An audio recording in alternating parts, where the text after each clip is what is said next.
mic flags in the game today, bro. Yeah. I want the guy to be in the video when he... Do you think there's only one beer in this video? While we're drinking, There's gonna be a lot of beers in this video, yeah. You're what? Oh, we're gonna do it together, I forgot. Yeah, we're gonna do it together. Yeah. You're watching MMAnytt SKÅL! We're off to a great start. Bottoms up. Well, first of all... Oh, I got into okay. Welcome our loyal viewers. I am, as you know, Sebastian Martinez, MMAnytt.SE. I'm joined by the man with the shiniest head in the business, Chamatkar Sandhu. Anything goes, from money, clothes, hoes, money, clothes, hoes. AKA The Shine, representing MMA Junkie, USA Today, Kamikaze TV, And India. India, the country, and TaylorSwiftNews.com. Yes. Sandhu, how are you? I am fantastic. You know what? I'm just so happy to be here with my friends from around Europe, especially you, Sebastian.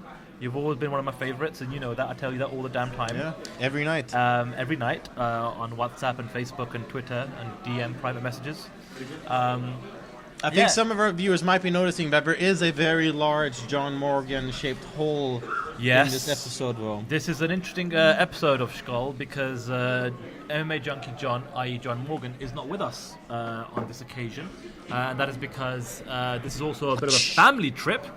He has his wife and his son here with him on this trip. And they are actually on the way back from the theatre watching The Lion King. And he has fabulous dinner plans. show, by the way. It is a fabulous show. I recommend it. If you're ever in London, I do recommend you watch The Lion King. It's fantastic. But yeah, we are unfortunately missing John this time around. But you know what? We are going to make up for it. Quality over quantity. And also, but in some sense, also quantity is we're going quantity of beers over quality of conversation. But we'll see if maybe it evens out somehow. It probably will not, because that's exactly how this show goes. Yeah. But the idea is for us to try and drink John Morgan's quantity of beers alongside ours. And that man can drink. I mean, he's got some big shoes to fill. Absolutely. And a big waist. So without further ado... Yeah. So, you know, the last time we did this together, we were in Dublin covering UFC Fight Night, Houlihan versus Smolka, which is... It was a fun card, but, I mean, let's face it, in all honesty, that Ireland card, it had more problems than Charlie Sheen.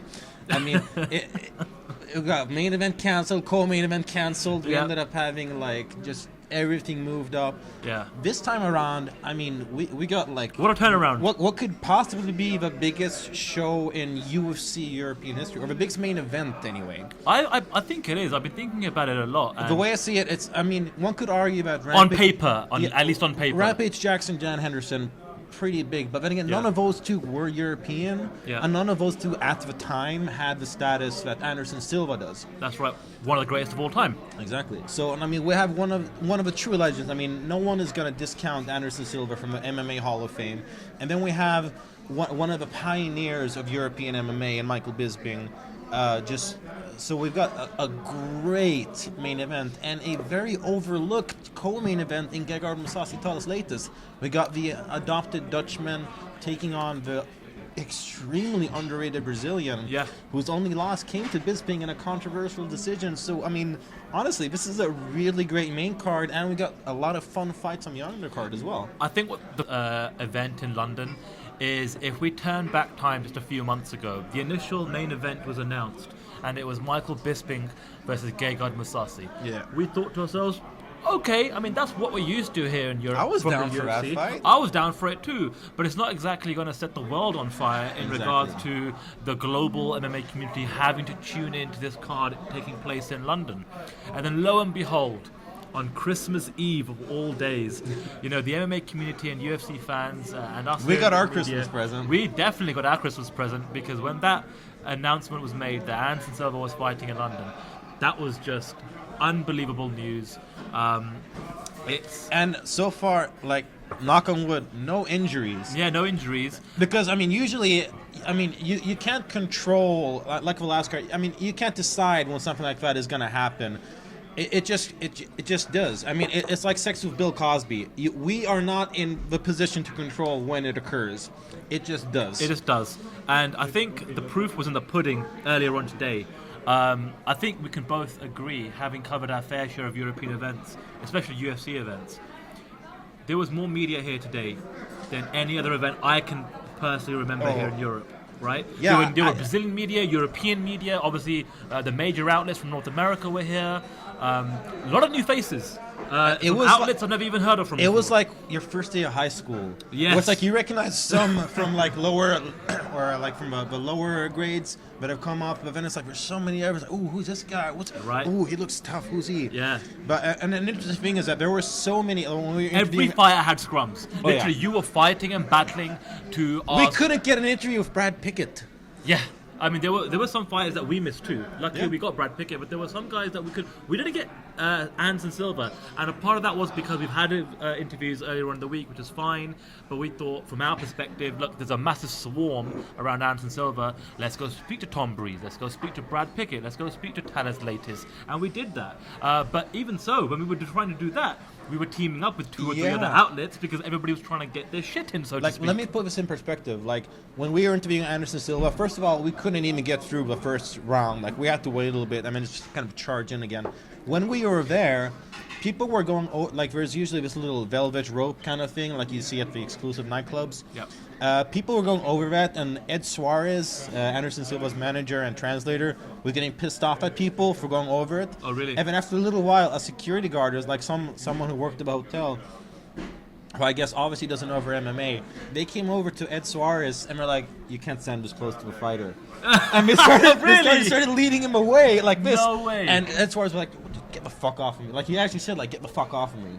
Wow. I didn't hear that You story. missed that. I missed that completely. It was so funny. Like Oh my God. I think I was. That's brilliant. Like I was waiting for my question with Anderson Silva, and when that happened, otherwise I probably would have cracked up laughing. Wow. It was that must have been a hilarious. good laugh with all the other media guys that were trying yeah. to film and shoot and ask questions and everything. I mean, I don't think the audio got registered in our interview, did it?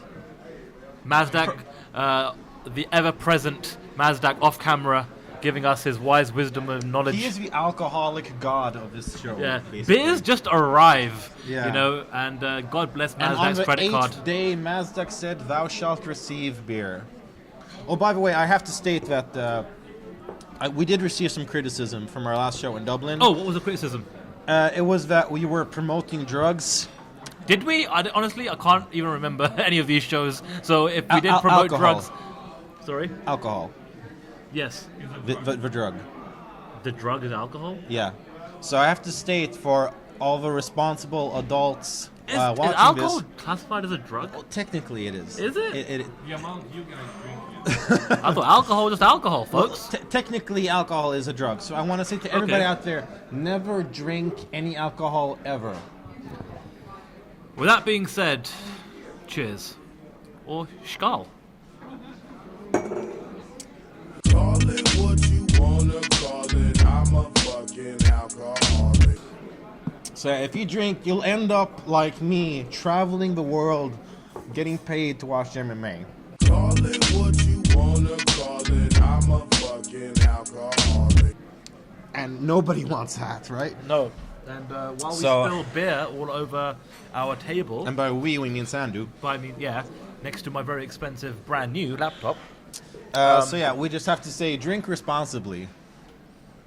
Oh, Mazdak has pointed something out. Oh, Do you folks notice something different about me on this occasion? I don't know, Sebastian. Why He's- don't you tell them? well, I brought this up in the second show we did. You did? Sandu was not wearing his only shirt. He actually got another one. I have a brand new shirt. He's got three new, now. This is my new get-up for 2016. You're going to see the black shirt, sleeves rolled up, with the colourful tie. This is what I'm rocking in 2016, Sebastian. Yeah? What do you think? I think it looks sexy. I look forward to seeing it all year. So, aside from the criticism of us promoting drugs while drinking alcohol, Yes. we also received criticism and racism for me picking against Reza Madadi. Wow. And to that, I want to say, We're getting right into it this week, aren't we? in the show? like seriously, We're getting right into the deep end. seriously, like Drugs Are and you- racism in the first 10 minutes. Seriously? Fantastic. This is why people tune into Skål. exactly, like if you don't want that kind of stuff, you're watching the wrong show. Yes. So There's a reason this is not a heavily promoted segment on MMAnytt. this is as cult as you get. You got to research and find it. This is not going to be promoted or advertised anywhere on Twitter or on Facebook. You really got to look for it. And if you are watching this, you've done well. Exactly. And we honestly, I've met people who has told me, like, I was at a bar once in Malmo. Yeah. And I ran into this guy who mentioned to me that for our last show in Dublin, he was like, hey, just, you know, I was one of the guys who sat through the whole show. Oh, wow. I watched the entire thing, and I was just like, I was so happy. Like, I was like, honestly, like, for those that's why we do this. We do it for you 10 of you out there. We do it for 10 of you. All 10 of you, we fucking love you guys. You're all invited to my place for dinner. All right, so we're actually here, contrary to popular belief, to actually cover a UFC show. So we've got a lot of a great main event. Yes. Some very interesting fights on the main card. Yes. But before that, we've got an undercard that mainstream fans might not be super familiar with. Yes. And to be honest with you, a lot of the media aren't familiar with those That guys. as well. We have to do our research. We've got to go to Wikipedia. We've got to look at YouTube. We've got to look at fights. But, I mean, the prelim for me all boils down to one fight and one fight only. Oh, yeah. And that's honestly a fight that I believe an interview I conducted with Makwan Amirkhani got the ball rolling for. And that is Makwan Amirkhani. You guys started the beef in that versus Mike Wilkinson. We didn't have the intention of starting a beef. We were doing our jobs. We conducted the interview, and during that interview, he called out Mike Wilkinson, and from there, the train just left the station, and it's just been going faster and faster. They've gone back and forth on social media. They've gone back and forth over videos. They've gone back and forth over Thug Life videos, and. So, and would a rematch be an option for you, or do you just want to move on and? Against who? Come on, man. 8 seconds. You want less than that? Even today, it was insane. They were conducting their own interviews, media scrums, from across the room, and Makwan just calls out Mike Wilkinson. He basically just stood up and shouted like, hey, Mike, are you scared? Are you scared, Mike? And then Mike actually had a pretty good comeback saying something about like, no, because I'm secure with my missus or something like that. Something along those lines. I mean, things have started to get a lot of pretty personal. They've been taking jabs at each other with their other halves and girlfriends and stuff. Yeah, exactly. And listen, I personally think it is 100% all organic. I don't think it's just for the cameras and trying to promote the fight. Oh, yeah. I genuinely think that these guys don't like each other, and it adds so much spice to this fight. I'm so looking forward to this fight. I can't wait. Because honestly, it's not really a fight that you can say is going to be going one side or another. I think it's a great test for both of them, where they are at in their careers right now, and it'll be really interesting to see who comes out on top here. Well, that brings... Oh, okay, actually, before we get to a prediction, let's look a little bit lower down on my main card. I know that the majority of our viewers are from Sweden, and they will be very interested in the first fight of the prelims, which pits Stockholm versus Malmo, striking versus grappling. We have Martin Svensson versus David Tamer. Right.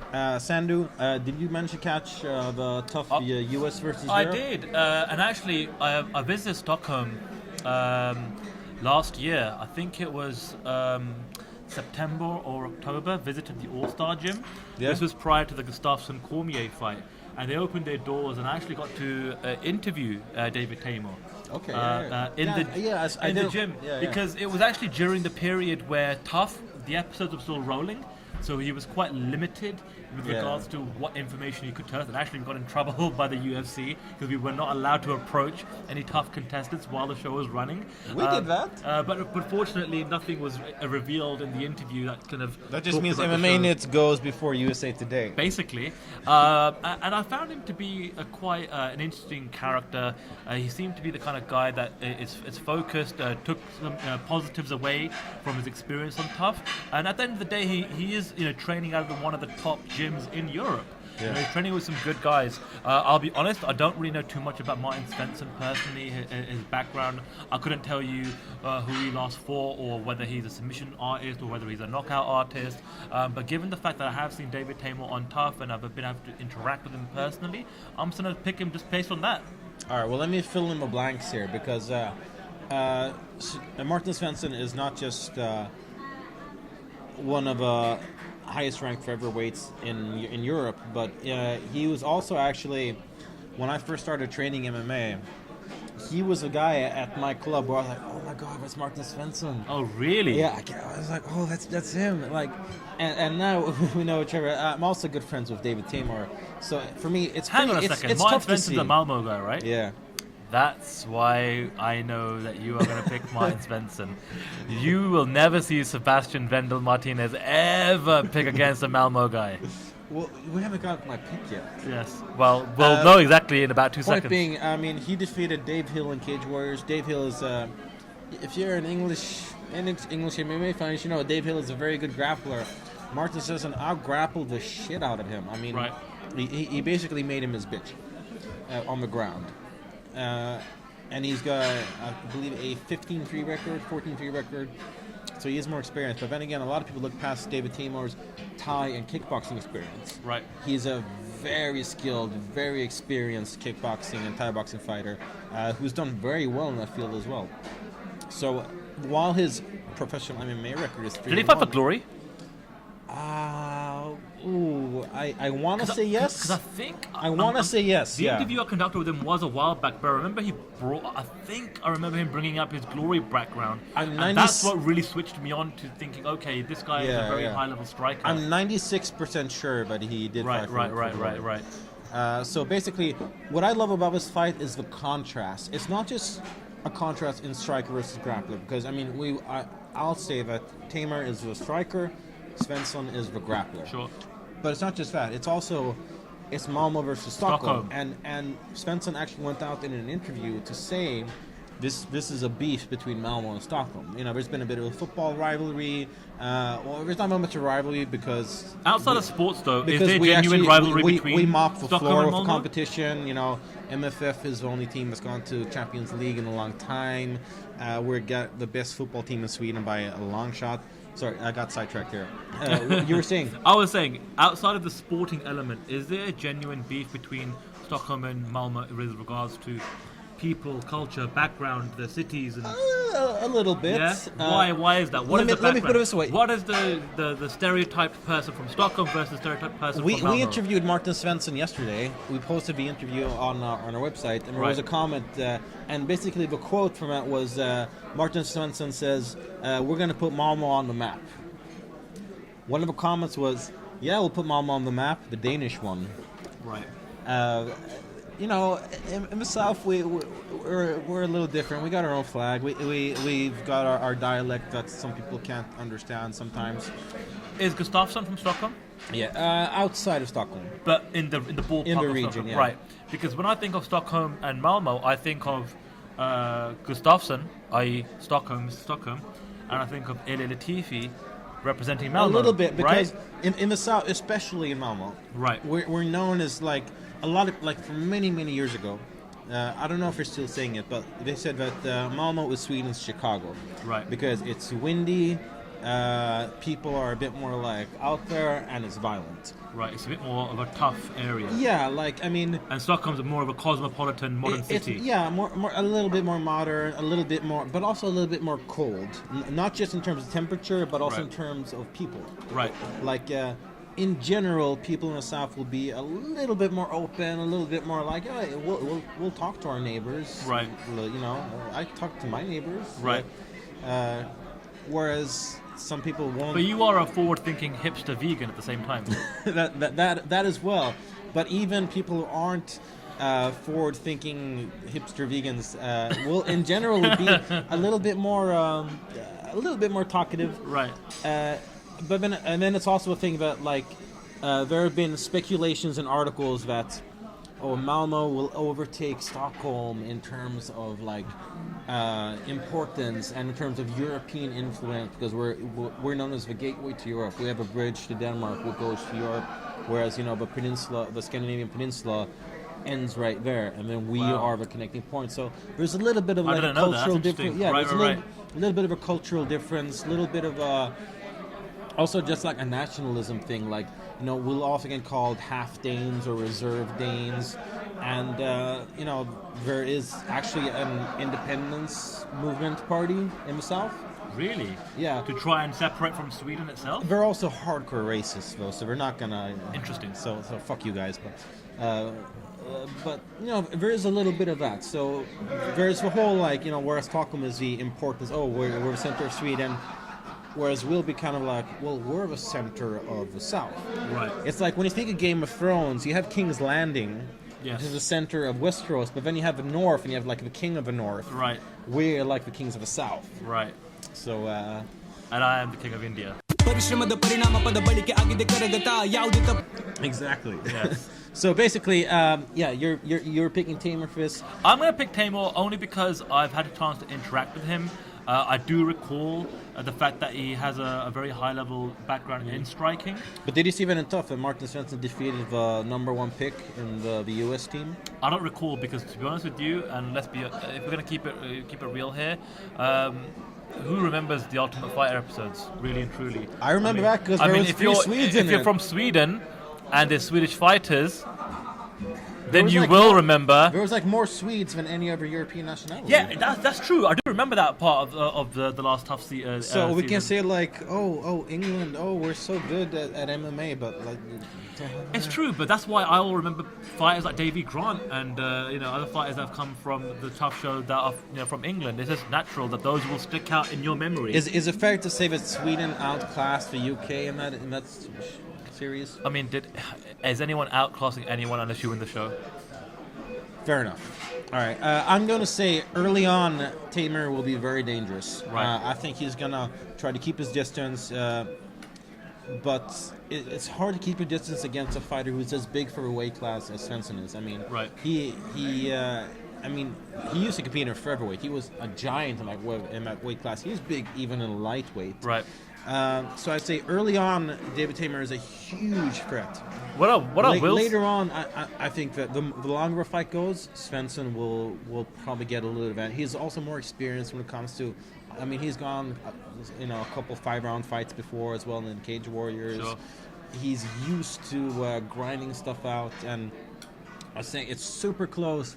Slight edge to Svensson, just in terms of experience, just in terms of facing top-level competition in long fights, and just in terms of him being from Malmo.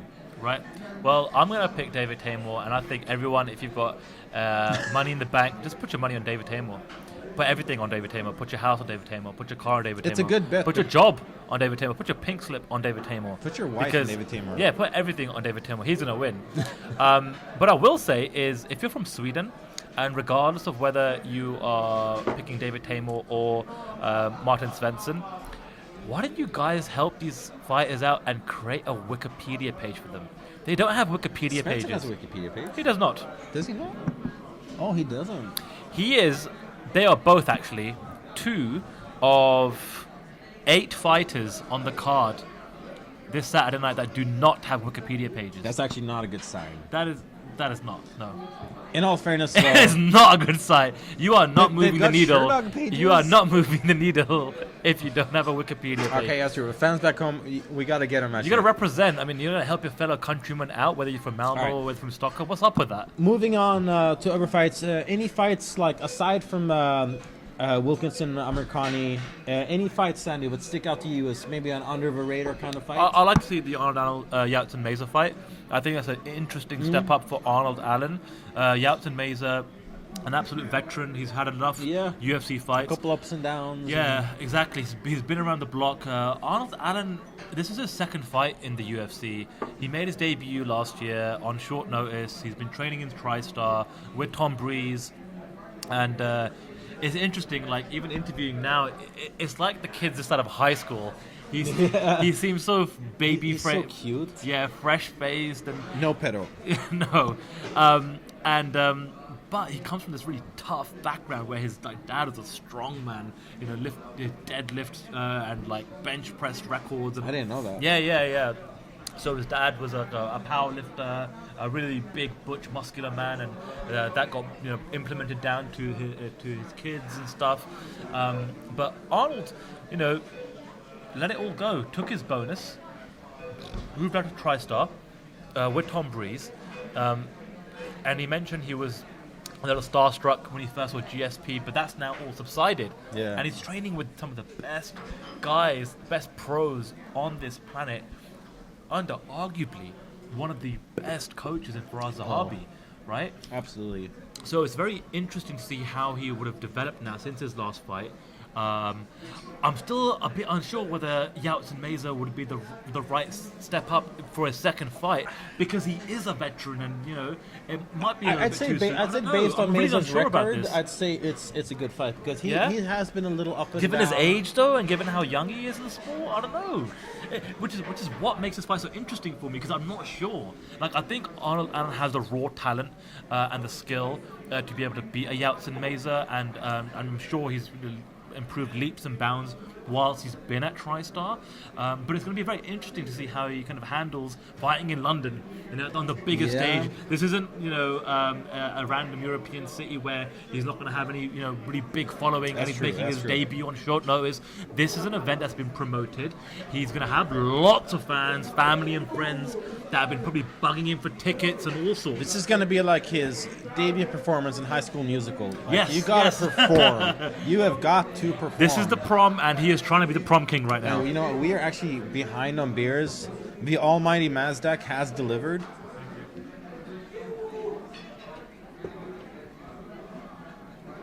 Oh yeah, don't drink ever. Say no to drugs and all that stuff. Ignore what Sebastian just said. That's. I think we should drink more, drink lots. All right. And eat lots of vegetarian food. Aside from Arnold Allen and Yeltsin Meza, I will say Norman Park, Rustam Khabilov. Not necessarily stylistically the world's most exciting fight. No. But I'd say in terms of rankings, in terms of names, importance, I would say it's an important fight for UFC lightweight division, because, I mean, Khabilov, he's faced Benson Henderson. He was a very high-ranked guy for a long time. Wanted to get back in the win column. We've got Norman Park, who has been, you know, hovering around sort of the top rankings, not really getting there. An impressive performance against Khabilov could do a lot. I mean, we've got Norman Park here, who slipped up a little, had a couple of losses in the UFC. 2 split decisions. Yes, okay. Controversial But ones. at the bottom line is, whether it's a split decision, a knockout, or submission, a win is a win, a loss is a loss. Very true. Right? But he did make a comeback against Reza Madadi in what I thought was the best promoted fight for the doubling card. Yeah, I mean, these guys speaking of a doubling brought card. it. These guys brought it so much, especially during the weigh-ins. It was one of It those was great. iconic pictures. The face-off that these guys had at Dublin weigh-ins was so iconic. The image did the rounds on social media, on Reddit, on Twitter, on Facebook, on Instagram. And like, he's making his comeback. He beat Reza Madadi, who was making his own comeback after quite a while. I mean, I think Norman Park's kind of made a bit of a name for himself, just because he is quite charismatic in his personality. He's one of those guys who gives more in an interview than what you ask for, which I love. Yeah. I love it when you ask a guy about something and he will give you even more than that. Yeah. And to tell us more about that, and also because I really need to pee, Mazdak Kavian, everyone, our almighty provider of beers, will give us a quick oh God, here we go. quick session on Rustam. Khabilov, his favorite fighter. Yes. Here you go, Mazdak. Yes. Mazdak's going to give us Tell us all about Rustam Khabilov. a big breakdown of Rustam Khabilov, the Russian fighter who is coming off of 2 losses in the UFC. You talk and I just nod. Well, look, Rustam Khabilov is coming off of 2 losses right now. And you know, it was a loss against Benson Henderson and Adriana Martins. And I have to look this up on Wikipedia, because let's face it, some of these guys that do fight the prelims, they don't always come to top of mind straight away. They don't. You got to do a bit of background research. You got to find out, okay, well, you know, who I are see these? that he won against Masvidal. That's not a... It was a decision, but he did win against Masvidal. That's true. It's interesting though, because you know, prior to his loss against Fight Benson of the Henderson, night. Yeah, it was fight of the night. But prior to his fight against Benson Henderson, he'd only lost once before. But now he's coming off of 2 losses in a row. You know, one being a split decision. So I don't know. I mean, Norman Park. I mean, what's your overall assessment of Norman Parko in the UFC so far over the last couple of years? I actually don't know anything about Norman Park. Really? Yeah. I didn't know who he was before his last fight against the Swedish guy. I mean, Norman Park. But actually, I knew that he trained at Alliance way back. I think he has some time in Alliance. Yeah, that's true. But I think he spends a lot of his time in Ireland. Does most of his training. I'm not allowed to talk anymore. I think Sebastian should step back into the seat because honestly, Mazek's been terrible. Since you stepped into the hot seat, You gave me shitty fights to comment on. Well, we don't get. I mean, it's like sex with Bill Cosby. We can't choose this stuff. You didn't get to choose. You didn't get a decision. Those chicks didn't either. All right, so.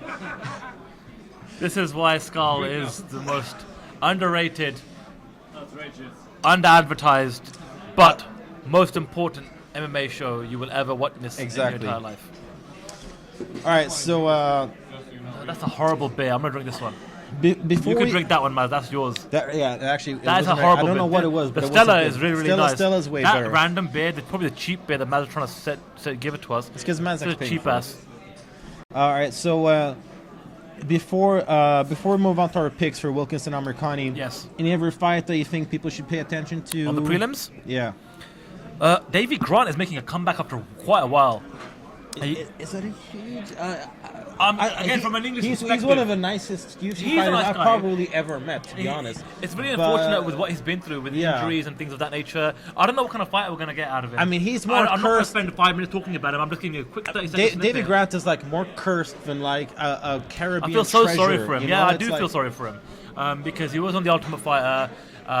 He's done really well. He came off it and like he has not been able to get the momentum going in the UFC. He's been so injury stricken, and he's been able to kind of get his shit together. I mean, you'd think that his parents had him on a Native American burial ground because, I mean, he's just been struck with so much strife. he is cursed. He is cursed. He is cursed. Oh Jesus! But he's fighting in London, and he's got friends and family where there are no native Indian burial grounds anywhere. As far as we know. As far as we know in England. It's just all Scots. And probably a lot of Welshmen as well. But look, you know, I keep referring back. I've said it before. I'll say it again. The prelims are what they are. A lot of Europeans, a lot of fighters who have come from the local scene in Sweden, and Cage Warriors and Bama and some other promotions. A few of them have come from Ultimate Fighter. Oh, wait, fuck you. Quick thing. Georgios Dano versus Daniel Emelianchuk. I'm sorry, I didn't mean that. I love you. Oh. Heavyweight fight that I really don't think is not going to go to decision. We got a German-based Syrian taking on the Polish Emelianchuk. Sure. Two good strikers. One of which does not have a Wikipedia page, and that is Yanjis Danho. Well, for those or I always viewers who fear are for lo- people that don't have a Wikipedia page. I mean, if you don't have a Wikipedia page, you can't be that important, can you? Well, I mean, he's beaten guys with Wikipedia pages. Has he? He has Markus Ventinen and a Austrian whose name I can't place right now. Right. But being I You wrote can't place right now, but you're dead sure he's got a Wikipedia page. I am at least 82% sure that he has on a Wikipedia page. And also, just so you guys know, like 67% of all statistics are made up on the spot. On the spot, yeah. We point like being- to come across like we're professional journalists covering the sport, but exactly. really, we're not. Point being, I wrote an article on him a while ago on future UFC prospects. Right. He got signed like 2 months afterwards. Right. I want to take a little credit for that. Joe Silva, come on. What's up with that? What's up? You know what's crazy is like we're doing this right now, and I'm looking at Fei Zhao, like looking very serious on the phone, just kind of like sitting there about to order some food. I mean, it's kind of crazy. It's a little weird. We filmed these Skull episodes in the Fighters Hotel. Yeah. This is set the scene Like a last little time we bit. did this, like Dustin Poirier was walking around kind of pissed because his fight got canceled. I mean, right now we have Fei Zhao over there. We have Gegard Mousasi and his crew over there having dinner. There's like Timu Pakalayan, the Finnish fighter, was in there. who I could not pick out of a lineup. There's other fighters and media members and fans around. And this is not actually a bad hotel to record this. Yeah. I've actually been enjoying our time here at this hotel. It's been great. It's been a bit annoying because we've had to get in London, of all places, we've had to get a ferry across the river to get to this damn hotel in the first place. But it's not a bad place once you get here. That's English logistics for you. Yeah. It's not got the Swedish ingenuity of back home. Yes, but we are still the greatest city in the world. Yeah, I'll give God you guys save the Queen. What did Conor McGregor say about the Queen? I don't know. I wasn't really paying attention to his Facebook post that day. I can imagine. Yeah. All right. Right, so heavyweights. Anyway, Heavyweights, one has a Wikipedia page, one does not, and I'm going to pick the guy that does have a Wikipedia page. I'm going to pick that's Daniel Omielanchuk. That's not a bad choice. No? But honestly, I think this is one of those fights. Both guys like striking. I really can't wait. If he does win, I can't wait for the post-fight media scrum in the backstage where we are all just clamoring to get some really hot quotes. So from a translator. From a translator. Who will probably be really dry and not give a shit. Yeah, and not give us the right. And not even give us the right translation in the first place. He said fight was good. I was like, dude, I asked about his opponent and his striking. It's like that's not what I asked. It's like today when I was talking to Anderson Silva, and I was asking him about Weidman Rockhold. Right. I was like, what do you think about the stoppage? I was like, a lot of people thought it was brutal, that it went too long. Like, did he say it's normal? It's normal. He did say it's normal, but he was like, hey, this is good fight. Right. We have to see them fight again. Yes. We can't choose. And I was like, that's not what I asked. Dude, come on. And sorry, come on. You're better than that. So I asked the question again, and then I just flat out like, if you were a referee, would you have stopped the fight earlier? Like, because usually I like to give a little bit of explanation to the questions I'm asking. Sure. I got a comment a little earlier today. Color, paint the picture my for them a questions little were bit. too long. Sure. But it's like, not everyone knows the background to what I'm asking. Right. That's why I like to explain what I'm talking about. They're also trying to understand your thick Swedish California accent. Exactly. Swedifornian. Swedifornian. Yeah. And Kind of Swedish. No. Swedifornication? Swedifornication? Red hot chili Swedish? Red hot. It's gonna be red cold. It's gonna be like ice cold chili peppers. Ice cold chili peppers. I love it. Ice cold chili peppers. That's what I'm gonna call my nipples during the winter. That's what we've been calling ourselves all day today, actually, because it's a cold day in London at the moment. All right. Well, this brings us to the main event of the undercard. Yes. Mike Wilkinson, Makwan Amirkhani.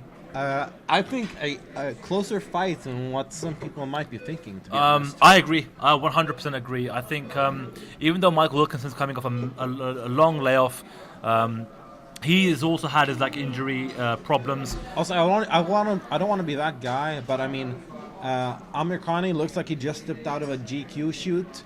Wilkinson looked like he just stepped out of Oz, like the prison show. I mean, he's a little scary. You know what? That's a perfect way to describe the aesthetics of these two professional MMA fighters that we're going to see throw down in London at the O2 Arena on Saturday night. I mean, Wilkinson looked like he would fuck up Adebisi. I mean, it's crazy. I mean, for those of you who watch Oz, you know how hardcore Adebisi is. I mean, you know what's interesting about this fight is Mike Wilkinson has had Manchester United TV, MUTV. Yeah. They've been following him, and they've been creating this documentary for the best part of a year, and they've been following him for a while. And before I continue, we were supposed to go with the 30-minute mark. What's that Mazdak thought? We are only at the halfway stage. We haven't even hit the main card yet. No, we haven't even hit other topics outside of MMA, right? Which I'm going to get to. It's because Mazdak is worried about circumstances outside of what we're talking about. Exactly. We can't get into that. It's a little personal. It's a little criminal. Point being, we're going to move on. But once he presses the record button on this camera, it's our show. It stops becoming his show, and it becomes our show. Yeah. So anyway, back to the point. Mike Wilkinson has had MUTV, Manchester United TV, following him, which is a massive deal, especially here in the UK, as a pretty big platform. And for them to be covering an MMA fighter, being one of the biggest football clubs in the world, is amazing. Yeah. On the flip side, Go Arsenal, but yeah. But on the flip side, we've got Makwan Amirkhani, Mr. Finland, over the past 6 months or so since his last fight. he's been meeting the Prime Minister of Finland. He is like the playboy. He's moved to SBG from. I love the fact Sergeant. that he calls himself the Zlatan Ibrahimovic of Yes, Finland. yes. I love it. Brilliant. He gets promotion. He knows all the right things to say. The reason this fight has been hyped up to what it is because of the interview I conducted with him, because he instigated this fight in the first place. He picked his opponent. He got his opponent. This fight is taking place because of... How many Makwan. royalties or how much in terms of royalties are you getting for this fight? It depends if he wins. I mean, he did say if he... So in other words, you're getting jack shit. Yeah, if he wins, he will, as he told me, follow me on Twitter. And that would be a massive accomplishment, because I think he only follows 4 people on Twitter. Actually, while you carry on with this analysis, I'm going to actually look up Makwan Amerikani's Twitter. I'm gonna put it this way. I'd say the standing. I think I'm gonna have to give Wilkinson a slight advantage. I feel like he hits a little bit harder. Amerikani probably has more unconventional techniques. Is a little bit more unpredictable in terms of what he'll do standing. Right. But I'll say that Wilkinson is probably a bit more dangerous in the stand-up.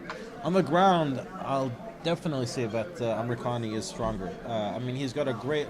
A lot of people forget he has an... I mean, he won his UFC debut by a flying knee, but he has an amazing submission wrestling background. Sure. He's a really skilled grappler. It's interesting because I remember the first time I had an interaction with Makwan Amerikani was actually the Stockholm event last year, and we were all and like we didn't have as much media as we do here in London because it's Stockholm at the end of the day. Yeah. But we were there, we were covering the event, and we were kind of. It was only a 30,000 person show Fox event, but it wasn't as I big know. as this And you'd Fight think- Night show. And you'd think that more than 12 media outlets would turn up for an event like that, but it wasn't the Yeah. case. Anyway, that's neither here nor there. That's all in the past now. I remember being there during the media opportunities on Media Day. And here this guy was in the flashiest suit ever. I had no idea anything about him, who he was, his background, whatever. I remember just having the shortest of interviews, being blown away by his personality. That same night, we went back to our Airbnb apartment and we started watching old Makwan Amerikani fights on YouTube. And we were like, okay, this guy's for real. He is not messing around. I agree. Grappling, sensational, out of this world. And obviously, he's got the flying knee in there. He's been at SBG. This is very interesting. You know what's New interesting? camp. The first time I interviewed him, this is a quote from him. Conor McGregor kissed my ass. I know. I remember I have always been like this. This is nothing like a Conor McGregor. He can kiss my ass. that. Yeah, right? I do remember that. And isn't it ironic that here we are, almost a year and change? Not even a year. Not even a year. Less than a year. That was in October. There were 2 Stockholm events No, back to no, back. sorry, no, that was in January. That's my bad. Yeah, I It's don't know. a There were 2 year Stockholm and events. change. A year and change. And he's training out of SBG Yeah. Island in Dublin under John Kavanagh, and like this is insane. They grow up so fast. They do. But you know what? I've always been a big fan of him from day one. I'm no way picking against him. It's crazy. Like I feel I like gotta be with you. Like I just think like he's got more to offer just in general. Like Yeah. in the stand-up, I think he's more unpredictable. On the ground, I feel he's a little bit stronger, a little bit more well-rounded. Sure. Just sharper on the edges. So I'd say that it's like 65-35 to Amerikani. And I also feel like Makwan will thrive on being in hostile territory. Yeah. You know, Mike Wilkinson, I'm sure, will have, the English supporters on his side. I think Makwan, that will not faze him. Given his background, what he's been through, what his family has been through. Oh, yeah. Having maybe 10,000 fans boo you or whatever it's going to be, that's not going to faze you. No. I think this will be another coming out party for him. It's kind of weird because, I would have thought that for a European show, he would have got to the stage now that he would have had a main card spot. I know, right? Which is kind of weird. I mean, he is kind of, the fight is, promoted as the featured prelim. The thing with featured prelim is being like the girl who's really nice. Yeah. But I think... Oh, is she hot? She's a really nice girl. Yeah. These guys, I mean, it's crazy. Today, Makwan, I thought, stole the show again at the press conference. He did. At the media day, sorry. He had his media scrum. Then they kind of took him away with other fighters, brought in a whole new batch of fighters. He stuck around. He started to video bomb other interviews. I was interviewing Gegard Mousasi, got 3 or 4 minutes into the interview, and then Makwan just comes around, puts his arm around Gegard, and interrupts the interview mid-flow. And then I ended up just having an additional interview with Makwan talking about Gegard and their relationship and their fight career and how they like each other. And it's just the most bizarre, weird thing.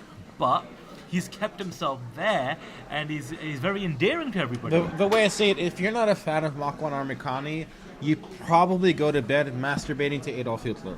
And on that note, he only follows 5 accounts on Twitter. Yeah, 5 accounts on He Twitter. follows Emerson Etem, who I don't know who the hell that is. Me neither. Rizik Sumi, who Some won't finish. I don't know who that is. He follows Conor McGregor, So do I. John Kavanagh, So do I. and the UFC. That is Eh. all he follows. So, like I said, the agreement we have, if he wins on Saturday night, he has agreed to And follow he me has on more Twitter. than 11,000 followers. That will be pretty big for you. Yeah, I mean, I do have 8,000 and change, so I'm not that far behind him. Given that I am just a low-life member of the MMA media, and he is a professional MMA fighter fighting for the UFC, and I've only got 2,000 or 3,000 followers less than he has. You have 2,000 or 3,000 followers? I have 8,000 plus change. Oh my god.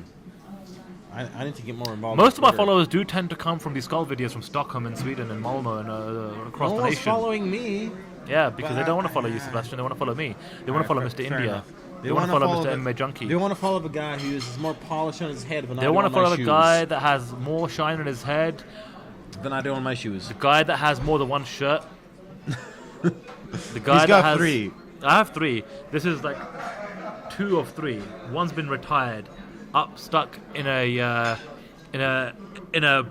frame. I framed it. He framed it after the school video. Yeah, I've retired the jersey.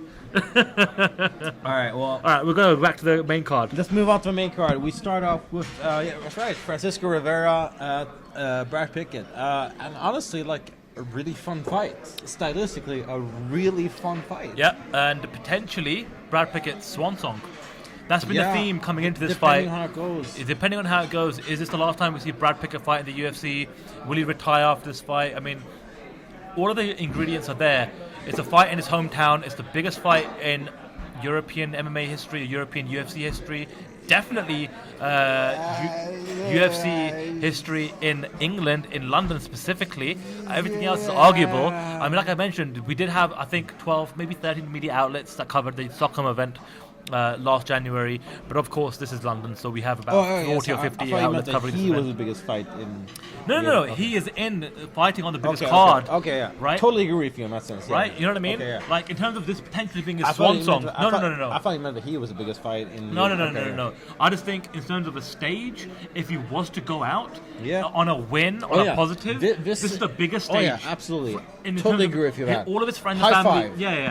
All of his friends and family will be here in attendance. No doubt about Oh, it, yeah. right? He is probably training as hard as he ever has done, but it's the drug. What if he wins? What if he wins? Will he stick around for more? I mean, he hasn't looked that great, and Or the thing what is, if he looks really, really good? I mean, gets caught and was like, Yeah. I can do better than that. I was winning the fight, like the Thomas Almeida fight. To be Yeah, honest, the he flying won, knee. He won the first round. yeah, but the flying knee changed everything. Exactly. I mean, it's a tough one. I mean, we're not fighters, but being around how many fighters we've interviewed over the years, it's hard for them to let it go. It's so hard for them to say, you know what, I'm just gonna step away.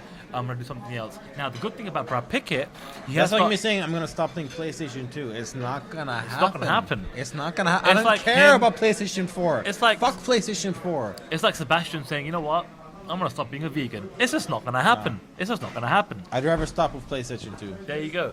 But the thing with Brad Pickett is he has started to plant the seeds.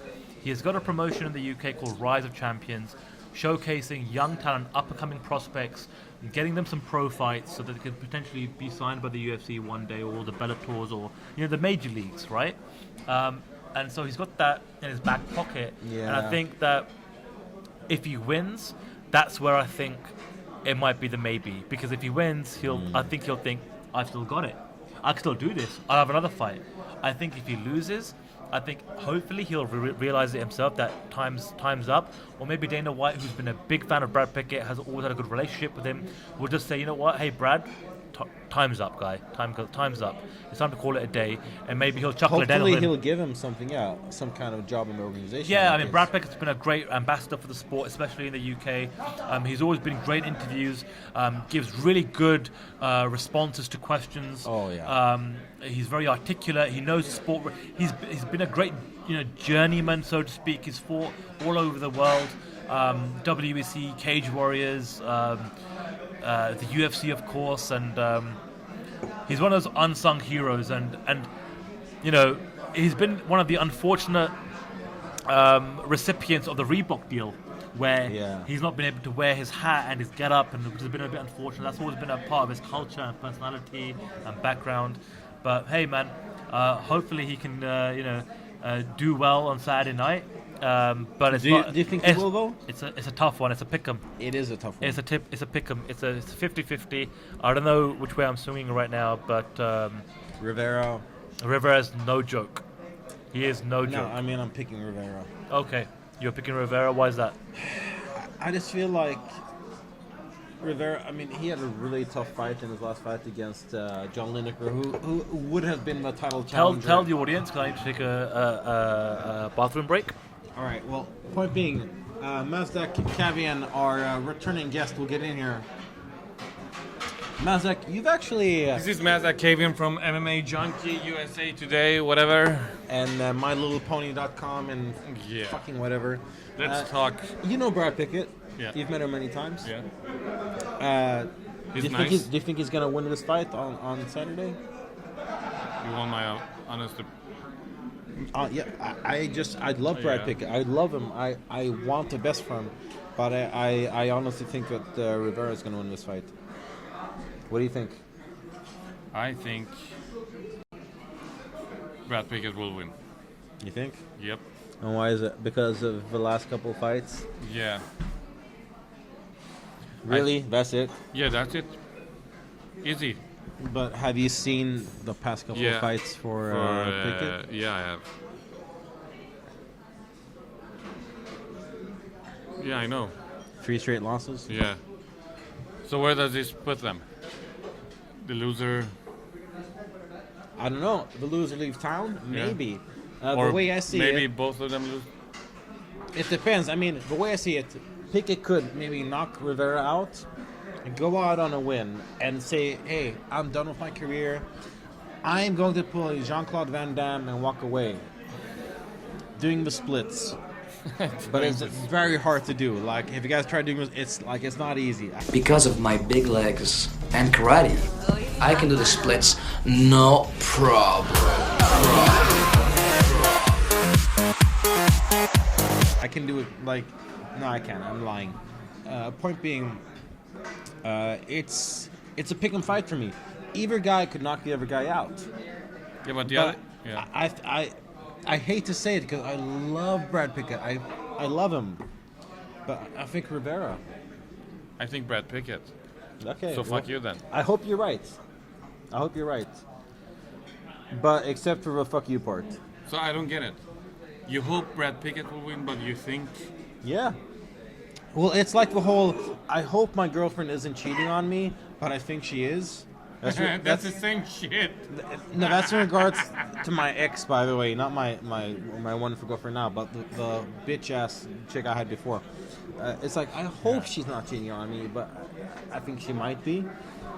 It's one of those kinds of things. Okay, so I think Brad Pickett will knock the shit out of Francisco Rivera, and you think... Not Riviera. This isn't a guy from the French Rivera. Rivera. Sorry, same shit, different name. He can't even pronounce Rivera's last name. Who gives a fuck? This is SKÅL. You guys talk shit, I talk shit. All right. Well, that moves us on to the next fight. Tom Breeze, Keita Nakamura. How many people are picking Nakamura for this fight? Like Who did you say, Sebastian? Who? Keita who? Keita who? Listen, Tom Breeze is going to come in. He's going to annihilate this dude. It's a showcase fight, nothing more, nothing less. He is the biggest favorite, fighting the biggest underdog on the fight card, according to the bookies and the odds makers. Tom Breeze is the legit 100% best prospect the UK has. Bottom line, he's made his way up through the ranks here in the UK. He's fought for the UFC. He's now training at TriStar under Faraz Zahabi. He looks like an absolute killer every time he's out there. He's a fantastic welterweight, sparring with GSP and Rory McDonald. I mean, come on, guys. This is the legit dude that could be the face of the UK MMA scene in the next 5-6 years. Let me put it like this way. Nihongo Ichiban. Totemo kawaii. But I love Japan. But this is I don't know why this fight was made, to be honest. It's a showcase fight. That's exactly what it is. It's a showcase fight. It's a showcase fight. This is Breeze knocking somebody out in the first round against... viciously. So he has 3 first round knockouts, and he can move on to something. And he has a Wikipedia page. Look at that. Yeah. Daniel Tamor and Mine Svensson do not have a Wikipedia page, but Tom Breeze does. Yeah, but look at that. You know who else has a Wikipedia page? Who? Joseph Fritzl. Oh, really? Yeah. But he's not a UFC fighter. He's not, but he's got a Wikipedia. Right? Am I right? But he's got a Wikipedia page. He's got a Wikipedia page. Look, the King of the Underground. King of the Underground. His nickname, his fighter nickname. Oh, God. Hey, Sander, we're going to hell anyway. Let's go first class. This is first class. Sebastian's lying to me when we're backstage. We peel the curtain a little bit. When we are backstage on a fight night and we are conducting these post-fight media scrums, and we are having conversations between ourselves personally, Sebastian always says to me, "You know what, Sandu? We're going to hell anyways. We might as well go first class." That is the line he drops every single time, and he's damn right. It's been a couple times, actually. It's been a couple times. Yeah. But look, Tom Breeze, undefeated, fantastic. Just like, he's got knockouts, TKOs, and submissions all over his record. He's never been to decision. Yeah. More than half of his wins are in the first round as well. And Nakamura, he's a really experienced guy, but it's just like... 31. I don't see it happening. This is what, his second fight in the UFC. I think Joe Silva is like the cutest guy ever, but this isn't gonna work. No, I mean, like I said, no. This is gonna work, but for Tom Breeze, this is gonna work. For Tom Breeze. It's gonna work for Tom Breeze, all right. And like, what's crazy is I thought that the Marquand Americani and Mike Wilkinson fight would have made it to the main card, and it didn't. But this little showcase fight for Tom Breeze did. Would you say that this will be a breeze? This would. This is what we say in the UK. This will be breezy peasy. Oh, you one up me on that one. All right, yes. Fair enough. We're both picking Breeze. I'll do it, Sebastian. First round. Leave my laptop alone. I'll do it. So we are back.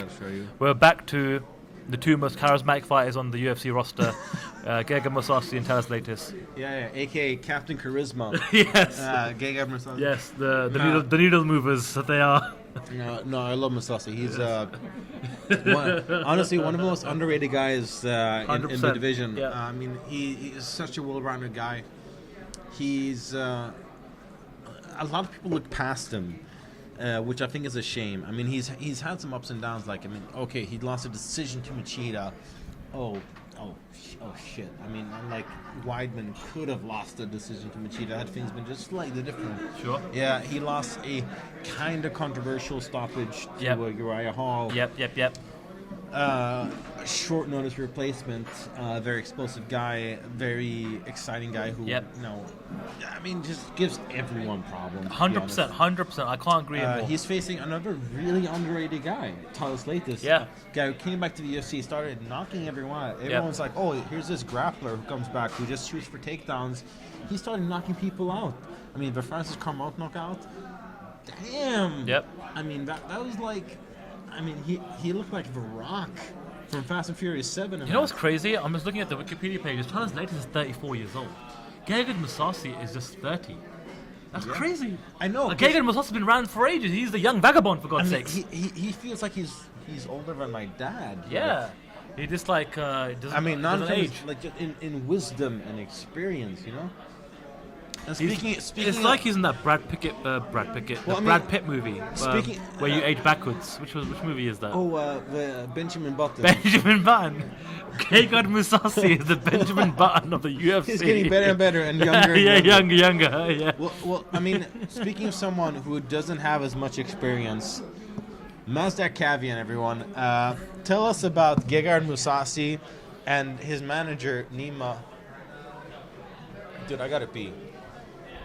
Mazdak is official. This is why a two-man show sometimes doesn't work, because when you have a three-man show, one guy can take a break and come back. But on this occasion, Exactly, and plus we're not drinking as much at that point when there's three of us. And Yes. there's two of us. You're we gotta out make of the up. camera. we're taking John Morgan's half of the I'm alcohol. off screen. What's up, everybody? But you hear what I'm saying. Yes. Point being, So Mazdak, you Yeah. give me a breakdown of Gegard Mousasi versus Talas latest. What's up with that? Thales latest actually fought one of the Swedish top contenders a couple of years ago, Who's that? Tor Trueng. Let's have a look at his Wikipedia page. Yeah, That's sure. my ultimate guide. He was a UFC fighter too. Let's have a You look. remember Tor? Oh, you mean Tor? Yeah, Tor. See, when I Excuse hear me tool, for my I Swedish. think of a toolbox. Tor. When I hear Tor Trong, Tor Trueng. Tor Trong in my British accent, Trong. then I know exactly who you are referring to and what this fight. Yes, Tor. I remember that fight. You remember that fight? Yes, I do. Not just that, Thales latest, he went to decision with the Spider. Yes. It's Befo- interesting be- that he's. before he got kicked Yeah, from I mean, the UFC. I mean, it was interesting. That's I was- strange, right? Yeah, I was speaking to him earlier on today because he is probably the best person to ask about the main event. He's fought Anderson Silva and he has fought Michael Bisping, most recently actually. And, you know, he did pick Anderson Silva. Probably he's got that Brazilian countryman, you know,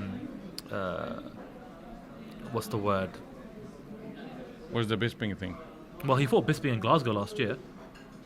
Okay. But I got the sense that he wanted to favour Anderson Silva just because he is a fellow Brazilian and he didn't want to go against a fellow countryman. So he had an allegiance, that's the word I was looking for, an allegiance to his fellow countryman. But I think the beating that Bisping gave him was way better than what happened in the Anderson Silva fight. I thought that the Bisping... Because it was a close one with Anderson Silva. Yeah, exactly, and the Bisping fight was pretty one-sided if you ask me. And on that note, Mazdak's 30 seconds of wisdom is over and done with. I hope Mousasi wins. Yes, he hopes Mousasi wins. I think he will Being win. the unbiased journalist that he is, he hopes Mousasi Wait, you're wins. telling me that a Persian guy, an Iranian guy, picks against, or doesn't pick against another Iranian guy, a Makard, whose manager he's friends with? What? You were talking about DJ. What did he say? I was talking about who? I think Mazdak said that Mazdak was talking about young underage boys. I heard Young Vagabond, which was referred to Gregor Mousasi, but I did not hear about... All I heard Mazdak say was that I love young men. And this is the part of the show where we go to the next level. We start off with drugs, we go to racism, we start to become biased journalists, and then we go into the realm of the world where Mazdak lives in daily. And Exactly. and Sebastian brings up only the skull videos. Where we sometimes dip our feet in there. Yeah. But unfortunately, that's where he's at. All right, so yes. Did we get around to your pick, Mousasi latest? We didn't get to the pick. I think I'm gonna pick Close fight. I think I'm gonna pick. It is a pick him again. I think I'm just gonna go with Gegard. I just feel like he's still young enough. He's still got. I feel like he's a bit more focused. I sensed a bit more focus in my interview with him than I did with Thales. Thales felt like, oh, he's just here, happy to be here. He loves the UK. He can't wait for his song to be played so everyone sings along, you know, like they did in Glasgow. Whereas Gegard's like, you know what? I want to get this fight out of the way and I want to be on that Rotterdam card. Yeah. You know what I mean? And I sensed that focus in him, and I think he was going to try and make easy work or quick work of Thales so he can get out of the fight injury-free and, you know, really, you know, get on that Rotterdam card in Netherlands. Well, I mean, without talking about walkout songs, I mean, I know everyone would sing on to Kylie Minogue when I walked out, but the point being that I just feel that Mousasi, he's just too. I mean, this is going to sound super cliche, but he's just too well-rounded. I mean, yeah. I feel like he is just better on the What feet. the hell happened in that Uriah Hall fight? Like seriously, he was in control. Like it still, he did really I well the don't first understand. He lets us put his foot off the gas, man. He just that fight slipped away from him. A fight that he was winning quite easily. Yeah, it's a strange one. And maybe he's learned his lesson from that fight. It's one of those like I can't think of an example. It's a right frustrating fight because you know when a fighter is what he's capable of. Yeah. And then you see him, in control of another fighter who's also at a very high level, very competitive. I don't want to say it's a Todd Duffy. Who's that kind of chubby cop that knocked him out? Butterbean. I heard chubby and I said Butterbean. That's what came to mind straight away. No, in the UFC, Mike Russell. Mike Russell, who could also be mistaken for Butterbean. Butterbean knocked out Todd Duffy in the UFC. I could knock out Butterbean. What the fuck, man? At least we could evade him. Yeah, exactly. I did a couple front Just kicks. dodge him all the He'd be time. tired after 1 minute. Yes. Bring it on, Butterbean. I'm calling you out. Yes. All right, but anyway, I mean, it's one of those Todd Duffy, Mike Russell fights where it's like you got one guy just doing really well, Yeah. pulling off his game, and then he just gets a little bit sloppy. And I actually talked to him about it, and he was like, "Yeah, and I tried to go for it too much. I didn't go for tactics. Right. I went for just trying to finish the fight. Yep. And that was a dumb thing to do against a fighter like Uriah Hall, who is very explosive, who is unpredictable, and does a lot of unconventional techniques, and he paid for it. Yep. And he was even like, no, I think the stoppage was right. I don't think it was early. He was completely honest and earnest about it, and I admire him for that. But I feel like this is Mousasi's fight to win. You know what's interesting about Mousasi is on paper he's got the resume, the record, the skill, the talent to be a world beater. And it's just weird how. Well, I mean, who's he lost to, bro? He lost against Machida. He lost to Uriah Hall and Machida are the two losses that come out. Oh, of course, Jacare. Jacare. Those are his 3 losses in the UFC on his current run so far.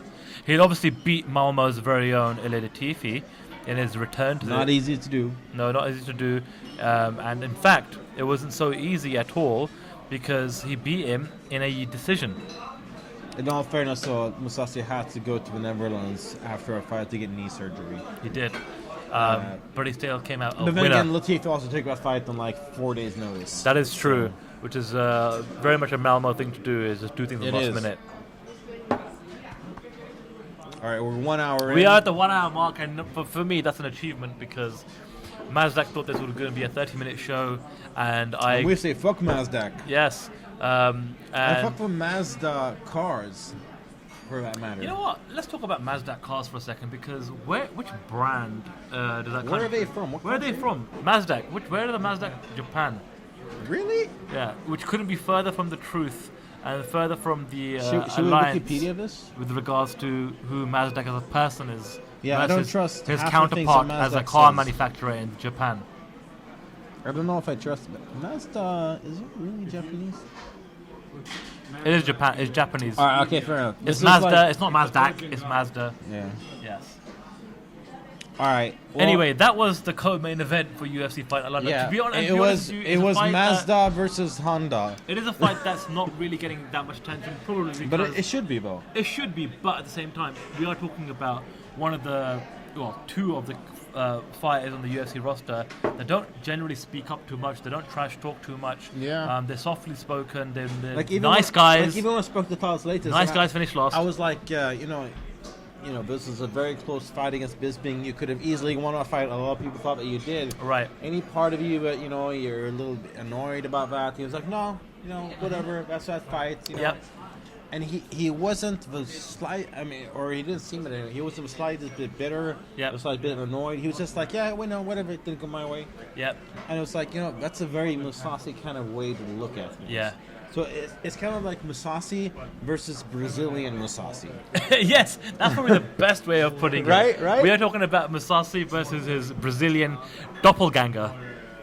But I think the original will pull out on top here. I also agree with I'm that. thinking decision. Absolutely, 100%. Which now leads us to The main event of the evening.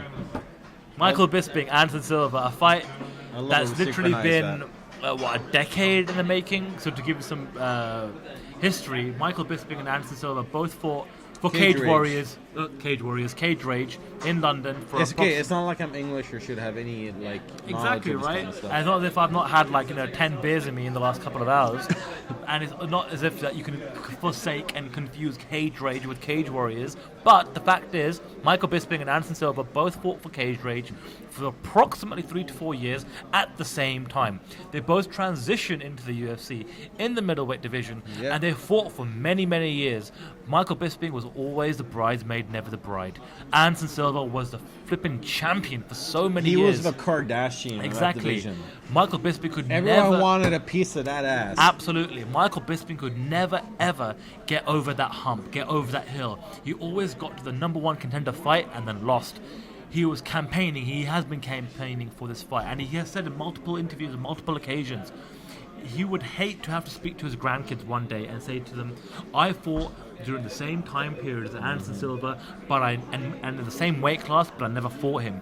He finally gets that chance, and it's unbelievable that of all the circumstances that you could have painted a few years ago, I would have never imagined that Michael Bisping would get his opportunity to finally fight Anderson Silva in the main event of a card taking place in London. It's just unbelievable. I still have to pinch myself and pinch Sebastian. I'll pinch your nipples. Pinch my nipples to understand that this is actually happening. This is going down. And again, we've talked about this before. The biggest main event, not the best card, not the biggest main card or the most implications, but the main event is 100% without a doubt the best we've had in Europe since Rampage and Dan Henderson. 100% without a doubt. And I think, Gustafsson, Johnson, you could make the argument. You can make the argument. I would say, you know what, it's a fair argument. I agree with you. I'm just saying that you can make the argument. You could definitely make the argument. But I think that within our time of covering the sport, this is crazy. And I think it goes back to what we said earlier on. The amount of media covering this event for a London card, we've had these experiences in Vegas where the media frenzy is just unreal. You can't fathom it. It wasn't as bad though. I mean, for McGregor, Aldo, it wasn't as bad. We've got Brazilians, we've got Europeans, we've got new media outlets wanting to cover the event because Anderson Silva, arguably the greatest of all time, is fighting on this card, and to be fighting in London. Even a punk ass motherfucker. I'm sorry, but Diaz in me is coming Diaz out. is coming out. You give me a punk ass motherfucker sitting with iPhones, like journalists, reporters sitting there recording with their iPhones. The selfies that were being taken today were like off the charts. Seriously? Like, I'm waiting behind a guy in line who's recording with his fucking iPhone? And to be honest with you, dude, I mean, let's be honest. I'm sorry, get out of line. Like, you're not cut out for this. Like, yeah, absolutely. And to be who's honest gonna with want to you, watch your shit? Yeah, and to be honest with you, I mean, in this Skull video, this is probably the most unprofessional you will see us ever behave. But when it's time to shine and we're there to do our job, we will be professional, unbiased. We will play by the rules, and we will do right by what we're here to do. But this is an off-the-cuff show. It's for the hardcore MMA community, specifically in Malmo. And at the end of the day, you know, we're here to kind of criticize other journalists. And like, the selfies that were being taken today was just ridiculous. I was embarrassed. I mean, I couldn't believe somehow these media outlets got to cover the sport. And in one essence, I was thinking, wow, this is fantastic. There's so much more media here. But I saw a lot of new faces, and I felt as though they didn't know how to behave. They didn't know how to act and handle themselves. There were a couple of journalists who were like, so, like, tell us about your background for, like, well-established fighters. And I was like, dude, seriously? Yeah, like who's your audience? What are they going to learn from this? You got a limited time to speak to these fighters, right? Is that the best you've got? Is give us your background? Like, seriously? Like, look at their Wikipedia pages, look at their fights on YouTube or UFC Fight Pass. What you do, I'm sorry, like... Or be a fan of the sport and understand their background. This is Journalism 101 with Sebastian Middle Martinez.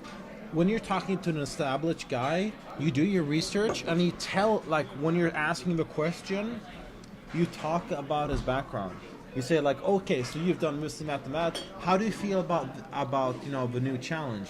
Yeah, Mazdak, new beers. Mazdak is refusing to buy me a beer, given the fact that this is his show on his website, and this is Skull right now. Let me just... Oh, not over my laptop, though.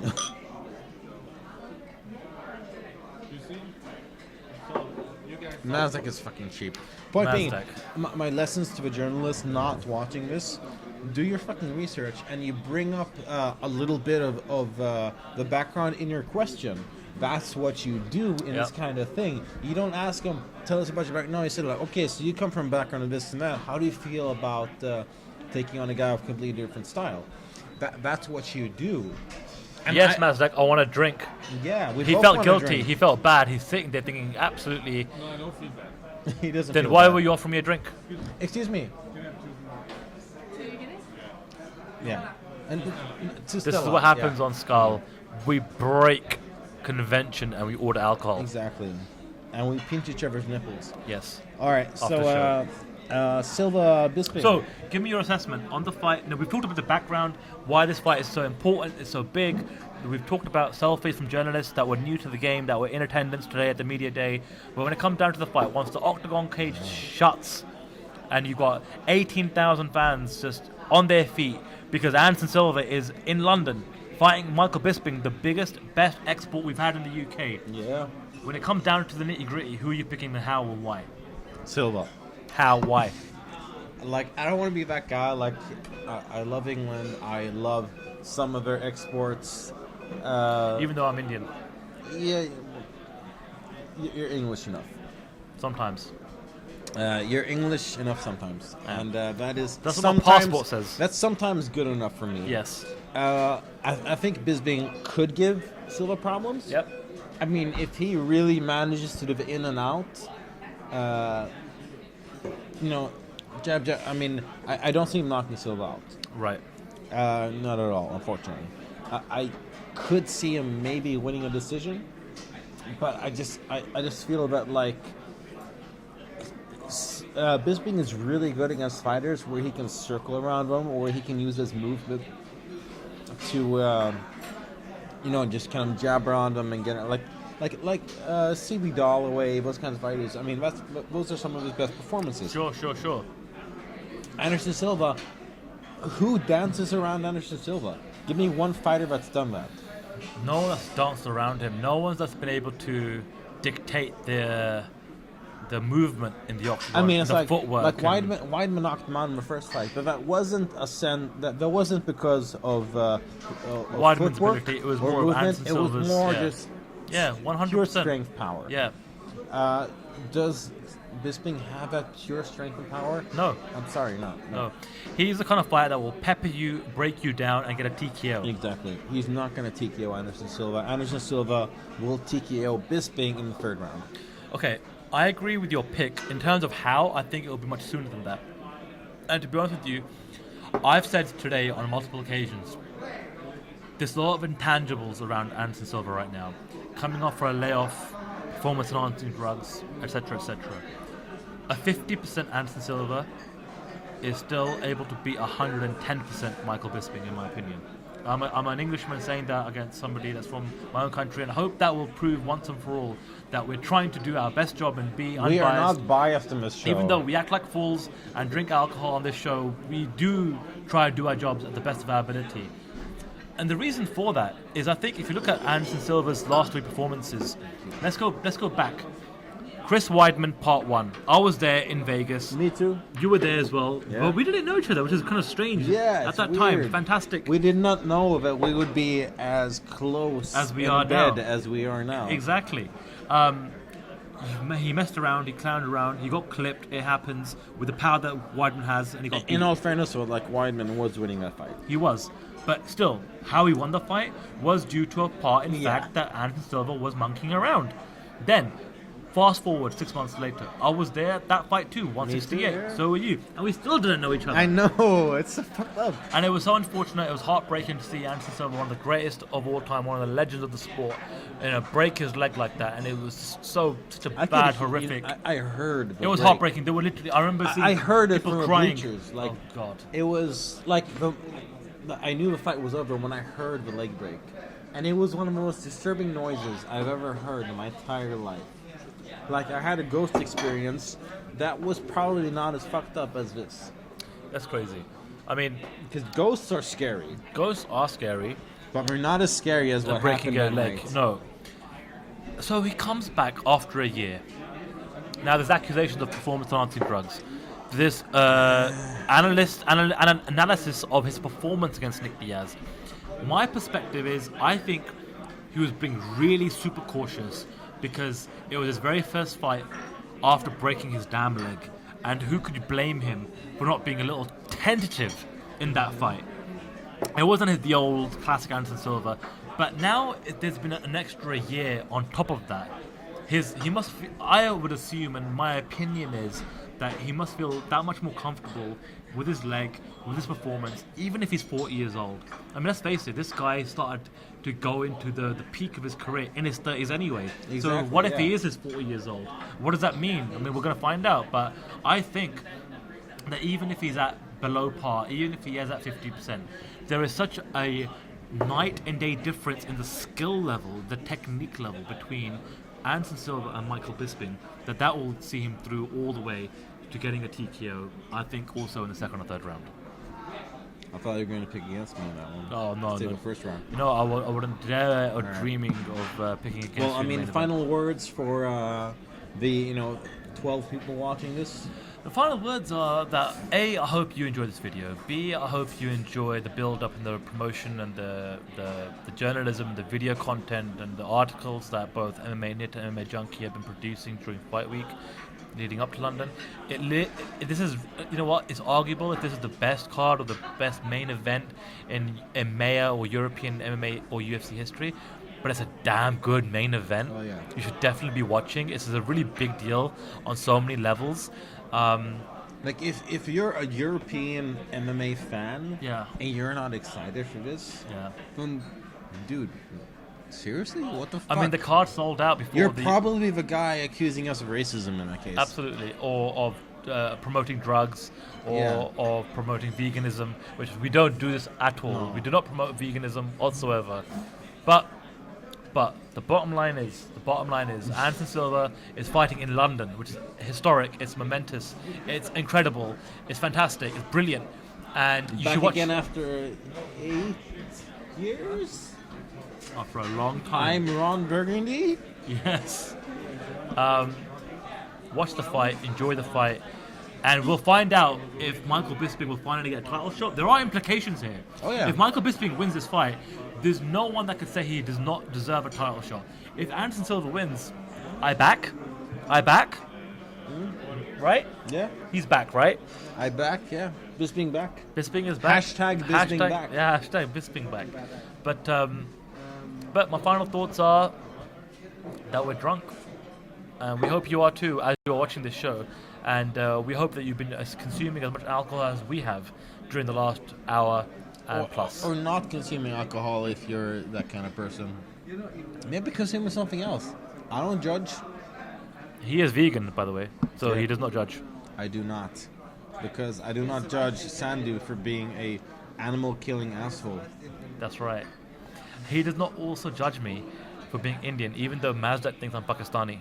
Yeah, I've actually told Mazdak that Sandu is Indian at least 8 times. You know what? Speaking of India, and this is the bonus content feature of the show, my good friend Sebastian made a recent trip to India. I did, yeah. He is the most hipster vegan I've ever known in my entire life, and he made a trip to India. And I think, Sebastian, you should share your experience in some words about your trip to India, what it was like, what you got out of it, why you went in the first place. All right, I was there for a charity drive with my day job. It was truly amazing. I've never experienced anything like it. It was something that I think everyone should try. Like, honestly, go to India if you can.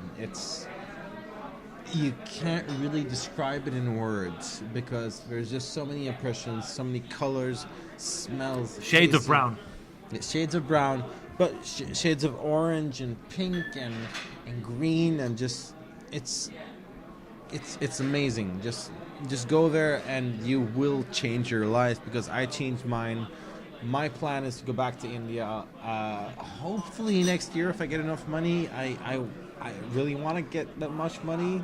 Maybe you can start a Kickstarter campaign or a fundraiser, and the beautiful people I'd of be down Malmo, all 15 of you watching the show, can all donate maybe 100 or 200 krona, whatever it takes to It's kind of like help a this bottle guy. of wine 1 month. It's not that bad. Really get this guy to India. Get him Get back me to my there. country. I will help my some homeland. people out. I was there to help out the village of Unampalai. They loved me. I love them. And yeah, let's get me back there. So, point being, yeah, we are so glad you guys watched this. Make sure to watch Anderson Silva, Michael Bisping. Anderson Silva will probably win, but yeah, we'll see. Point being, we'll catch you guys next time. And skål. Yes, absolutely. Oh no! Get the fresh glass of Stella that Mazda just brought us. Skål, hey, you go guys. John Morgan. But I think me and Sebastian, we held it down to the best of our ability. So, skål. Skål. No American obesity here.